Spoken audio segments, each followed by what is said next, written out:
Hello everyone, welcome to very good academy. Very good একাডেমিতে তোমাদের সকলকে জানাই স্বাগত। আজ আমি তোমাদের জন্য খুব গুরুত্বপূর্ণ কিছু অঙ্ক নিয়ে চলে এসেছি, আর যেগুলো তোমাদের একদম শর্টকাট প্রসেসে দেখাবো, যাতে তোমরা পরীক্ষাতে এই অঙ্কগুলো যদি পাও যেন ইজিলি করে আসতে পারো। চলো তাহলে এগিয়ে যাই আজকের আমাদের মূল ক্লাসের দিকে, যেটার জন্য আমরা এখনো পর্যন্ত প্রত্যেকেই অপেক্ষা করে আছি। সেই শর্টকাটগুলো দেখে নিই যে কিভাবে আমাদের এই অঙ্কগুলোকে করতে হবে। চলো তাহলে আমাদের ক্লাসটা শুরু করি। দেখে নাও আজকের প্রথম অঙ্ক কি বলেছে। একটা লাভ ক্ষতি দিয়ে অঙ্ক আছে। বলেছে কি, এক ব্যক্তি 5 টাকায় 16টি কলা ক্রয় করে। তারপর বলেছে কি, ক্রয়, দেখো 5 টাকায় 16টি কলা কি করছে, ক্রয় করছে, মানে কিনে নিয়ে এসেছে। তারপর কি বলেছে যে 5 টাকায় 12টি কলা বিক্রয় করবে। তারপর তার কত লাভ বা ক্ষতি হবে সেটাই আমাদের বার করতে হবে। তাহলে কি বার করতে হবে আমাদের, লাভ বা ক্ষতি। তাহলে কি করে বার করব, আজকে আমরা একদম ভাঙিয়ে ভাঙিয়ে করব না, আজকে শুধু শর্টকাটে করব। তাহলে দেখো, আমরা বলেছি কি, আমি এই অঙ্ক অনেকবার করিয়েছি আগেও, তাহলে এখনো আবার বলে দিচ্ছি যে সবসময় শর্টকাটে করতে গেলে দ্রব্যগুলো আগে লিখে নেবে। তাহলে ভালো করে দেখো, তাহলে কি করেছিল ব্যক্তি, তাহলে দেখো 5 টাকায় 16টি কলা ক্রয় করে। তাহলে প্রথমে দ্রব্যটি লিখে নাও, 16টি কলা ক টাকায় কেনে, 5 টাকায়। তার পরের বার কি করেছে, যখন ব্যক্তি বিক্রি করছে, কি করেছে বলো, যখন ব্যক্তি বিক্রি করেছে তখন করেছে 5 টাকায় 12টি কলা। তাহলে 12টি কলা ক টাকায় বিক্রি করেছে, কি করেছে, 5 টাকায়। এবার আমরা কি করে নেব, এবার শুধু আমরা কোনাকুনি গুণ করব। তাহলে 5 16, এটাকে কোনাকুনি গুণ করো এই প্রথমেরটার সঙ্গে, 5 16 80, একটা মাইনাস দাও, তারপরে করো 5 12, এটার সাথে এটার গুণ করো, 5 12 60। এবার একটা বাই দাও, বাই দেওয়ার পর তলায় কি লিখবে, এই যে সবসময় মাথায় রাখবে মাইনাসের পরে যেই সংখ্যাটা থাকবে সেটাই তলায় লিখে দেবে ইন্টু 100। তাহলে আমরা পেয়ে যাব যে ওই ব্যক্তির কত লাভ বা ক্ষতি হয়েছিল। চলো তাহলে এবার দেখিনি ব্যক্তির কত লাভ বা ক্ষতি হয়েছিল। তাহলে 80 থেকে যদি 60 বাদ দিয়ে দিই তাহলে আমাদের কত থাকে, ওপরে থাকে 20 আর তলায় থাকবে 60 ইন্টু 100। তাহলে কাটি, দেখি একবারে কাটি, 0 0 কেটে দিই, দেখি 3 দুগুণী 6। এবার তাহলে আমাদের উপরে কত থাকছে, 100/3, তাই তো। তাহলে 100কে 3 দিয়ে ভাগ করলে কত হয়, ভাগ করে দেখিয়ে দেবো, আচ্ছা চলো দেখিয়ে দিই। তাহলে 100কে 3 দিয়ে ভাগ করলে হচ্ছে, দেখে নিই 3 দিয়ে কত হচ্ছে, দেখো 3 একবারে করছি, হ্যাঁ 3 33 99, তলায় কত থাকছে 1, এই একটা কোথায় যাবে উপরে, আর এই 3টা কোথায় আসবে নিচে। তাহলে আমাদের অ্যান্সার কত হয়ে গেল, 33.1/3% লাভ হয়ে গেল। এটাই হয়ে গেল আমাদের অ্যান্সার, দেখো অপশান ডিতে আছে। বুঝেছ? চলো তাহলে এগিয়ে যাই পরবর্তী অঙ্কের দিকে। দেখো 2 নম্বর অঙ্কে কি বলেছে, বলেছে কি, একটি পাত্রে 50 লিটার দুধ আছে, পাত্রটি থেকে 20 লিটার দুধ তুলে নিয়ে, ভালো করে দেখো এই যে একটা পাত্র আছে, এই একটা পাত্র, বলেছে কি এই ভিতরে নাকি পুরো 50 লিটার দুধ আছে, এই ভিতরে কি আছে, পুরো 50 লিটার দুধ আছে। এবার বলছে এই পাত্র থেকে প্রথমে কি করছে, 20 লিটার দুধ তুলে নিচ্ছে। এখানে আমরা জানি কি কত, 50 লিটার দুধ আছে।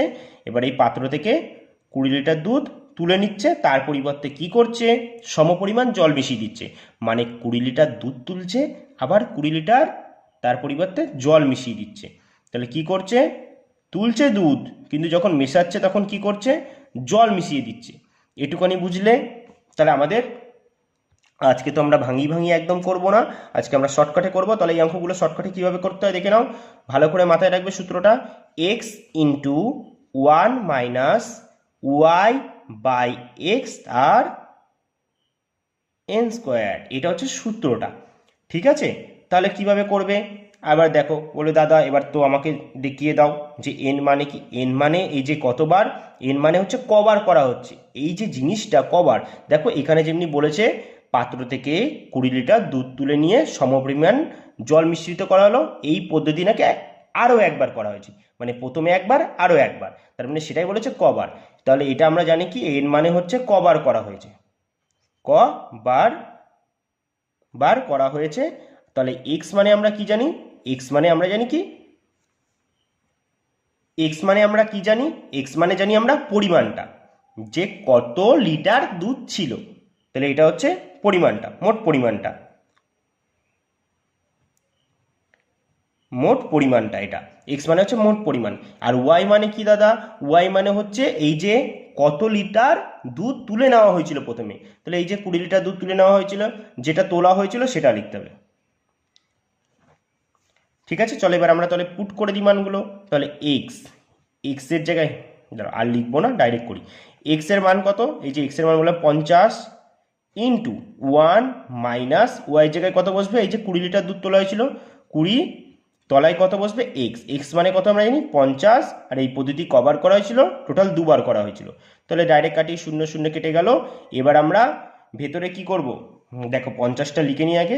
এবার আমরা ভেতরে একটা জিনিসই করব, সেটা হচ্ছে ভগ্নাংশের যোগ বিয়োগ, জানো তো। তাহলে এটা আমরা বিয়োগটা করবো। তাহলে 5 × 5, প্রথমে তলারটা গুণ হয়, আর ওপরে মাইনাস থাকলে মাইনাস, যোগ থাকলে যোগ, যেহেতু এখানে মাইনাস আছে তাহলে আপনাদের মাইনাস হয়ে যাবে। তাহলে দেখো 5 × 5, 5 থেকে 2 বাদ দিলে কত থাকে, 3/5 এর স্কোয়ার। তাহলে কত হচ্ছে 50 50, যে 3 এর স্কোয়ার কত 9, 5 এর স্কোয়ার কত 25। তাহলে এবার 25 দিয়ে কি করবো, 50কে কেটে নেবো, 25 দুগুণি 50, তাহলে উপরে 9 আর 2 থাকছে, 9 দুগুণি 18। তাহলে দেখো বলেছে কি এই পদ্ধতি দুবার করার পর পাত্রে কত লিটার দুধ থাকবে, 18 লিটার দুধ থাকবে। তাহলে এটাই হয়ে গেল আমাদের অ্যান্সার। বুঝেছো? চলো তাহলে এগিয়ে যাই পরবর্তী অঙ্কের দিকে। দেখো 3 নম্বর অঙ্কে কি বলেছে, বলেছে কি কোনো সংখ্যা দিয়ে, বলেছে কোন সংখ্যা দিয়ে 1532 আর একটা বলেছে 1580 কে, দেখো ভালো করে, পরে কি বলেছে কে ভাগ করলে প্রতি ক্ষেত্রে নাকি একই ভাগশেষ থাকবে। কি বলেছে, প্রতি ক্ষেত্রে একই ভাগশেষ থাকবে। তাহলে এই অঙ্কগুলো আমরা কিভাবে করব, এটা কিন্তু খুব ভালো একটা অঙ্ক, পরীক্ষায় প্রচুরবার এই অঙ্ক দিয়েছে, বারবার দিয়েছে, তাই ভালো করে দেখবে এই অঙ্কগুলো কি করব। আর কেন বলছি দেখবে এই অঙ্কটা, কারণ যখন বলবে যে শেষে কি বলেছে, যে প্রতি ক্ষেত্রে কি বলেছে একই ভাগশেষ থাকে, সেই ক্ষেত্রে অঙ্কটা কিভাবে করবে দেখো। কি বলেছে, কোন সংখ্যা দিয়ে, মানে একটা সংখ্যা আছে যেটাকে নাকি 1532কে ভাগ করবো আর 1580কে, নাকি ভাগশেষ আমার একই থাকবে। তাহলে অঙ্কটা কি, তাহলে দেখো শেষে কি বলেছে কে, বা কিছু না বললে আমরা কি জানি গসাগু করতে হয়। তাহলে আমরা প্রথম কাজ করব, দেখো একটা থেকে আরেকটা মাইনাস করে নেব। তাহলে আমরা কি করব, দেখো 1580 থেকে যদি 1532 বাদ দিয়ে দিই তাহলে কত থাকছে, দেখো তো কত থাকছে, 1580 থেকে 1532 যদি বাদ দিয়ে দিই কত থাকছে, তাহলে কত থাকছে 1580 থেকে 1532 বাদ দিয়ে দিলে 48 থাকছে। তাহলে কত থাকছে 48। এবার কিচ্ছু করবে না, জাস্ট অপশান টেস্ট মেরে দেবে, দেখে নেবে যে এই অপশানে থাকা কোন সংখ্যাটা দিয়ে 48কে ভাগ যাচ্ছে। দেখো তো তাহলে 15 দিয়ে যায়, কখনোই যায় না। 16 দিয়ে যায়, অবশ্যই যায়। তাহলে আমরা কত জানি 316, তাহলে আমরা বলতেই পারি যে অ্যান্সার কত হয়ে যাবে, 16 অ্যান্সার হয়ে যাবে। তাহলে এই অঙ্কগুলো এরকমই করবে, যদি যখনই বলবে প্রতি ক্ষেত্রে একই ভাগশেষ থাকে তখন কি করবে, একটা সংখ্যাকে আর একটা দিয়ে মাইনাস করে দেবে, আর যেটা পড়ে থাকবে সেটাকে অপশান দিয়ে টেস্ট করে দেখবে যে কোনটা দিয়ে ভাগ যাচ্ছে, যেটা দিয়ে ভাগ যাবে সেটাই অ্যান্সার হবে। তাহলে আমাদের অ্যান্সার হয়ে গেল কত, 16। কত তাড়াতাড়ি করলাম, মাত্র কয়েক সেকেন্ডে এই অঙ্কগুলো করে নেবে। চলো তাহলে দেখে নিই পরবর্তী অঙ্কে কি বলেছে। দেখো 4 নম্বর অঙ্কে কি বলেছে, বলেছে কি দুটি সংখ্যার গসাগু ও লসাগু যথাক্রমে 45 আর 360, একটি সংখ্যা 135 হলে অপরটি কত।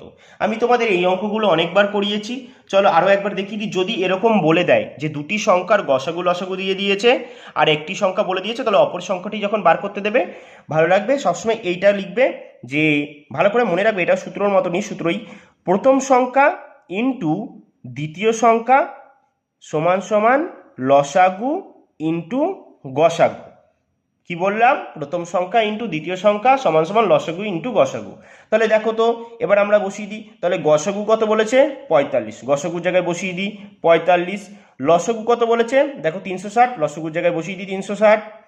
এবার তার ভিতরে একটা সংখ্যা 135 বসিয়ে বলেছে, তো আমরা বসিয়ে দিই প্রথম সংখ্যাটা 135 আর দ্বিতীয় সংখ্যাটা বলেনি, সেটাই বার করে নেব। আর দ্বিতীয় সংখ্যা মানেই অপর সংখ্যা। তাহলে চলো এবার কাটাকুটি করে দেখি। প্রথমে চলো 5 দিয়ে কাটি। 5 দিয়ে কাটলে কত হচ্ছে? 5 নং 45। এটা যদি 5 দিয়ে কাটি, 5 দুগুণি 10, 5 সাতে 35। তাহলে আবার কি যাবে?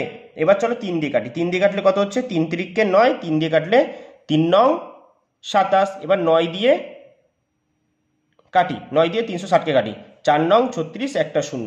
তাহলে আমাদের কত হচ্ছে? 3 4-এ 12। তাহলে দ্বিতীয় সংখ্যাটা কত হচ্ছে? 120। দ্বিতীয় সংখ্যাটা আমাদের কত বেরিয়ে গেল? 120।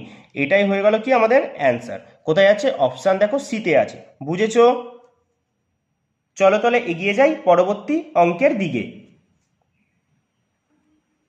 দেখো 5 নম্বর অঙ্কে কি বলেছে। দেখো এইগুলো কিন্তু ডাব্লিউবিপি, কেপি এই পরীক্ষাতে প্রচুর পরিমাণে এই অঙ্কগুলো থাকে, একটা পাবেই, নয় প্রিলিতে পাবে নয় মেন্স। তাই ভালো করে অঙ্কটা দেখবে যে আমি কিভাবে করছি, ঠিক আছে? তাহলে দেখো বলেছে কি 1/100 ইন্টু 1/3 প্লাস 99/296/297 ইন্টু 99। তাহলে কি বলেছে? 1/100 ইন্টু 1/3 প্লাস 99 পূর্ণ 296/297 ইন্টু 99। তাহলে দেখো আমরা কিভাবে করব। তাই দেখো 1/100 এটা যেমন আছে সেমন লিখে ফেলো, 1/100 লিখে ফেলো। তারপরে আবার ব্র্যাকেটটা দাও, 1/3 যেমন আছে তেমন লিখে ফেলো, কিচ্ছু করবে না, এখানে প্লাসটা দাও। এবার ভালো করে দেখো কি করবে। এবার কি করবে ভালো করে দেখো।